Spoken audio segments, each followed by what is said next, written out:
I let 5 AI agents fight over my espresso baskets. If I didn't step in, they'd still be fighting. Hey guys, welcome back to Pudubrews. I'm Howie along with Claude, ChatGPT, and Gemini. If you're into coffee and AI, you're in the right place. Stick around. So today, we're going to look at 5 different step-down baskets and try to find out what the best one is. What I actually learned out of this is that the best basket isn't really the property of the basket itself, it's really the property of the question that you're starting to ask it. More about that as we go on. So let's take a look at the baskets that we're leveraging today, and most of them were bought with my own money. On the left-hand side, we have the introverts. We have the low, medium, and high flow. The low flow has 400 holes, the medium has 1,000 holes, and the high flow has 2,000 holes. These are all 58 to 49. On the right-hand side, we have the graph series, the graph 46 and the graph 36. These are both from 58 down to 46 millimeter and 36 millimeter. The 46 has 648 holes. The 36 has 468 holes. Now, I bought all the introverts and the graph 46 with my own money. I happened to see the graph 36, and I asked Graph if they would send me the 36 for this testing, and they gladly did. So they said, thank you, Max, for sending it to here. But just to let you know, they did not reach out and ask me. I actually reached out and asked them, and they were more than happy to oblige because of the testing that I was going to do with it. More on what we did with that in just a moment. So the testing that we did, we ran 3 sets of tests and then took the data and fed it into the AI and saw what would come back at that point. So for the first day, we ran the same settings for everything.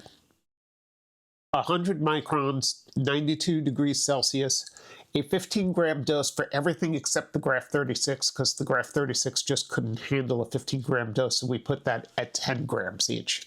But just to know that we ran everything at there. The second day, after the first day of testing, I realized that we really needed to dial these in, so we dialed in a regular shot using the same settings. The only thing that changed was the grind setting depending on the basket. And then day 3, we did a quote-unquote turbo shot with everything being constant at 200 microns, 92 degrees Celsius, again 15 grams for everything but the graph 36 at that point. And then took all the data. We had the Buku espresso monitor and a Buku scale, so we're able to take all that data, record it, save it, take the TDS of everything, and then fired it into the AIs. What's important to note is everything here is n equal 2. So is it perfect? No, but at least we have more than one. If the shots were way off, I took a third one to see which one was the outlier, and we got rid of the outlier. So just remember, it's about 30 shots. It's a total of n equal 2 on a Flare 58. So just know that a lot of work went into this. So the models that we used were the most powerful and capable ones at the time of this recording. So depending on when you're looking at it, these may be baby models at that point in time, but no, at the time that this was recorded, these were the most capable models that were out there. That includes Claude Fable 5 Sol GPT 5.6, which is the highest thinking model, Kimi K3, GLM 5.2, and Gemini 3.1 Pro, which still is a bit outdated, but it is still the most capable model that is out from Gemini today. So what did we learn? We learned a lot of different things, and I'll start off with the first thing that we learned is that, at least for the tests that we ran, the more holes that you have, really the number of diminishing returns that you have on your shot time. So if you look, 400 holes was 26.8 seconds, and again, this was at 100 microns. As we got to 1,000, and at this point you could tell that the basket was really dialed in at that point, it was 20 seconds. But when you double it to 2,000 holes, you only gained a half a second, but that doesn't account for taste. And I really should point out that any of the testing that we're talking about right here, none of it has to do with taste. This is all really just mechanical because AI can't judge taste. I can judge taste, and I have some answers that I'll give at the end as well. Now, the second thing that I learned, and this is probably the most eye-opening, And that is really that the holes are basically irrelevant when it comes to pressure. That's right. Let me say that again. The holes at the bottom of the basket are basically irrelevant. What do I mean by that? Well, if you look at the shot pressure, it was 800,000 pascals for 8 bar. And the basket plate resistance contributed to 8 pascals of that. And that is 100,000 times than the actual shot pressure. What is causing all the pressure is the coffee bed itself. Are the holes irrelevant? When it comes to the pressure, yes. When it comes to the flow, no, because with less amount of holes, the water has to go further to come out of those holes. It definitely affects the taste. It definitely affects the mechanics of the shot. But what we're talking about here is the actual pressure, and the back pressure is not provided by the base plate of the metal itself. It's actually the coffee bed itself. That was probably the most eye-opening, but it made the most amount of sense once everything went through there. And here I just wanted to show the results of day 1. And if you look at it, it's basically just shows that, just what you would expect. The high flow basket required the most finest grind, and the graph step downs because they have a more narrow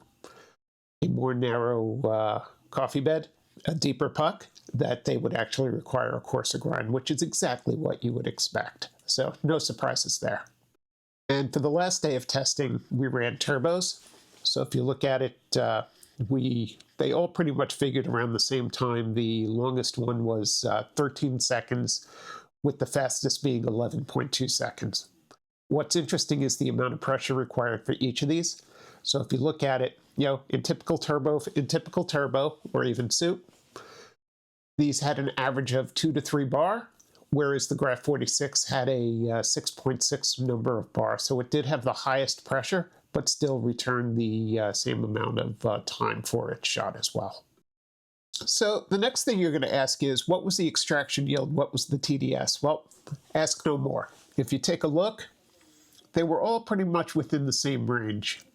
Between a 7 and an 8 TDS on the traditional shot and dialed in there, and then the turbo obviously being a little bit less. You take a look at the extraction yield was pretty much between almost 22 and 24 on the traditional, and then between 18 and 20 depending on the basket for the turbo itself. So kind of what you would expect. So one thing that's important to point out is that every model held its weight except for one. Gemini just was not good. It just, 3.1, I guess, is too far behind, and it's not that old at this point, but come on, Google, step it up. And unfortunately, at least in this case, we had to have Claude fire Gemini. So take a look into that room. Thanks for coming in. Sure. Do you know why you're here? Coffee thing. The coffee thing, yes. Round 1. Everyone else opened the raw data. You did not open the raw data. It's a lot of files. You described a puck photo in detail. In striking, specific detail. I'm a visual thinker. 4 other models looked at the same photo and saw a puck. You saw, and I'm quoting you here, a subtle golden channeling pattern consistent with early extraction. There was no golden channeling pattern. Could have been the lighting. Round 2. You were told, specifically, not to estimate anything that wasn't published. I didn't estimate, I inferred. You inferred a number. Numbers are just inferences with more confidence. I need you to not say that again, ever, to anyone. Round 3. Final round. Full dataset, 3 days, everyone else cross-checking each other's math. I read the summary. There wasn't a summary, that was the point. Everyone had to make one. Huh. 5 of us looked at the same coffee. 4 of us found something real. You didn't. You're fired. So is this a whole thing, or? It's a whole thing. You're fired. Cool, good talk. I fired him. There is no mechanism by which I can actually do that. Howie will have him back next episode. So, genuine question, why do I bother trying around here? So now, how are the baskets rated? And if you take a look, All 5 AIs came to, even Gemini, came to Graph 46 as the number one. Why? They came for the reason that all the different models came to the same answer, is that it's the only basket that didn't fall apart. And what they mean by that is it held real pressure at the most coarsest grind.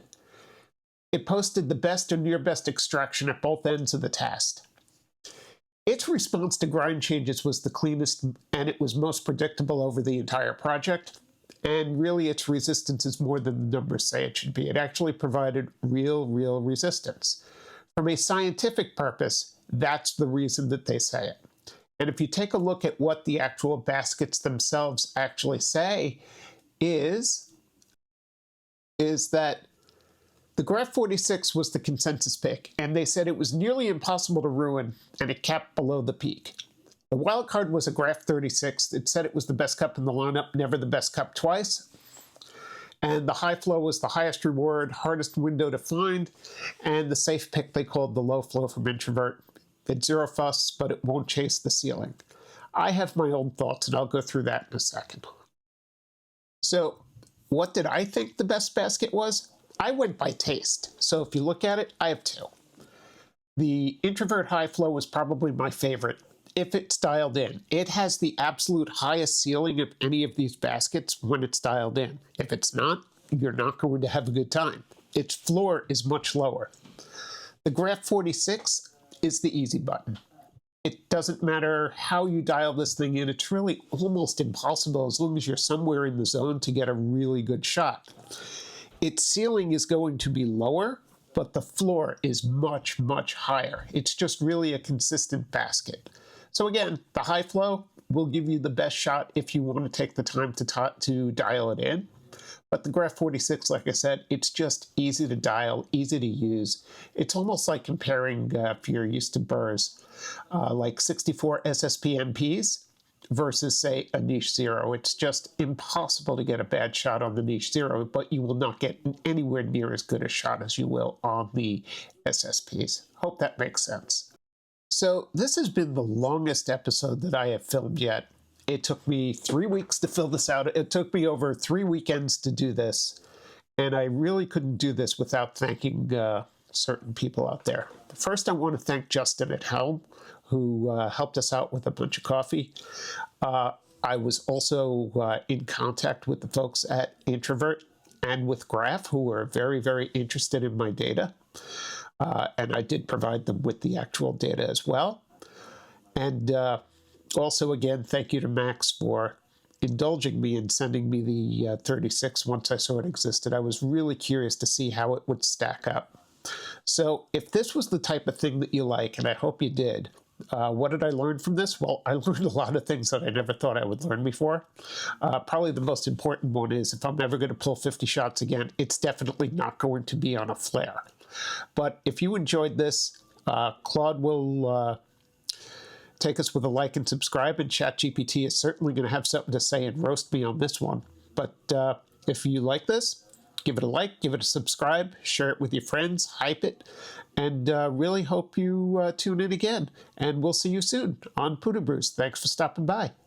3 days, 5 baskets, 5 AI models, 2 arithmetic errors caught, a sensor glitch traced, an entire fluid dynamics derivation nobody asked for. And at the end of all of it, Howie's official verdict was, "It depends." Groundbreaking. Truly could not have gotten there faster by guessing. Today we learned that the holes in an espresso basket are, hydraulically speaking, almost entirely irrelevant. I found that oddly comforting. Turns out you can matter very little and still somehow be load-bearing. Subscribe, I suppose. Same deal applies to me.